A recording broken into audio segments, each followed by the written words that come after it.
Bon, alors nous voici à nouveau face à notre gyroscope Muser. Donc on rappelle un peu ses constituants. Donc on a un cadre rigide ici, avec un axe de pivotement qui est dans le sens des roues qui normalement roulent sans glisser. Elles sont un peu bloquées, mais ce n'est pas grave. Vous voyez très bien l'axe. Donc le tout peut pivoter là autour. Le bâti est solide. Attaché à ce bâti, vous avez un deuxième axe de rotation autour duquel est monté ce système ici, qui comporte un cadre lui aussi rigide avec un cylindre qui peut tourner selon son axe de symétrie de révolution. Donc on va imprimer un grand moment cinétique au cylindre central et puis on va regarder qu'est-ce qui se passe au niveau de son équilibre lorsqu'on a un grand moment cinétique. Donc on va mettre ceci en rotation avec une vitesse suffisante.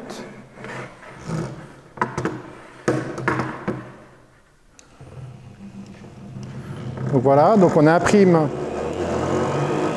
un vecteur instantané de rotation très important le long de l'axe du cylindre à l'aide de la Dremel.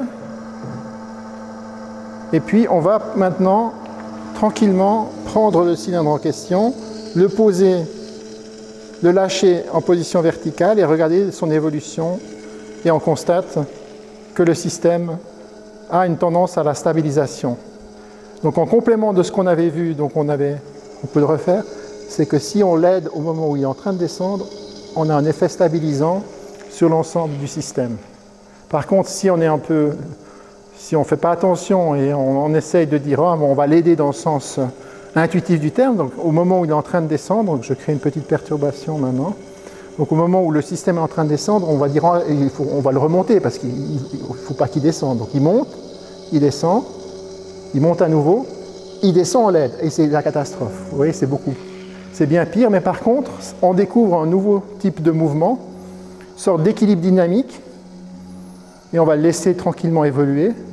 Ça fait une dynamique très intéressante au niveau des termes gyroscopiques, exprime leur effet par rapport à la modification du moment cinétique de tout l'ensemble, constitué de tous ces solides. Donc il y en a 3, dont le principal, c'est le cylindre central qui a le plus grand moment cinétique des 3 corps en mouvement.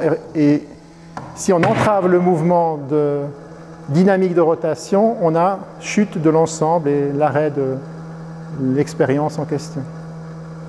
Donc maintenant, on va reprendre un peu, on va rajouter un peu de rotation, augmenter le moment cinétique du cylindre central.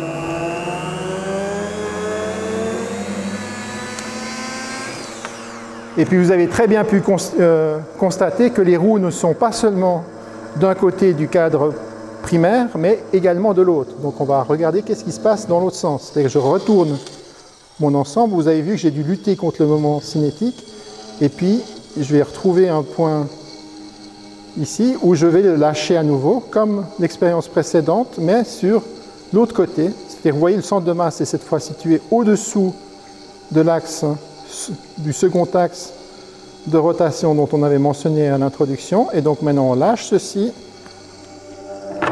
et vous voyez que ça n'a pas d'effet stabilisant, contrairement au premier cas. On refait.